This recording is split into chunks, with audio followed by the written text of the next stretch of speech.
ஏகாதசி அன்னைக்கு பட்னி கிடப்போம். வெறும் துளசி தண்ணி மட்டும்தான் குடிச்சிட்டு இருப்பாங்களாம். ஒரு நாள் பூரா பட்னி கிடந்துட்டு துவாதசி அன்னைக்கு காலையில சுண்டைக்காய் குழம்பு, அப்புறம் நெல்லிக்காய், இந்த அகத்திக்கீரை பொரியல் அவசியம் செய்யணுமா அவங்களுக்கு. அதைத்தான் நாங்க செய்வோம் அப்படின்னாங்க. நான் எப்படி செய்யறதுன்னு அன்னைக்கு கேட்டுக்கிட்டேன். நல்லா சொல்லி கொடுத்தாங்க. இத பாருங்க. ஆனா இந்த அகத்திக்கீரை மட்டும் எலசா இருக்கிறதான் சாப்பிடணும். முத்தின கீரையை சமைக்க கூடாது.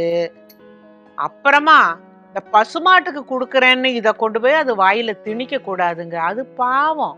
வாயில்லா ஜீவன் நீங்க கொடுக்க கொடுக்க அதை சாப்பிட்டுடுது. அதுக்கும் ஜெரிக்காது. நம்ம எல்லாருக்குமே இந்த அகத்திக்கீரை மாதம் 2 முறை மட்டுமே சாப்பிட வேண்டும்னு ஒரு புஸ்தகத்துல போட்டிருந்தேன். ஏன்னு கேட்டா இதை அடிக்கடி சேர்த்துக்க முடியாது. இப்ப முளைக்கீரை, அரைக்கீரை எல்லாம் எப்ப வேணா சாப்பிடலாம். இந்த அகத்திக்கீரை மட்டும் வாரம் கூட இல்ல, மாசத்துல 2 தடவை. அதனாலதான் அவங்க எப்படி வச்சிருக்கிறாங்க பாருங்க முறை. ஏகாதசி பூரா பட்னி கடை, துவாதசி அன்னைக்கு காலையில இதை சாப்பிடு.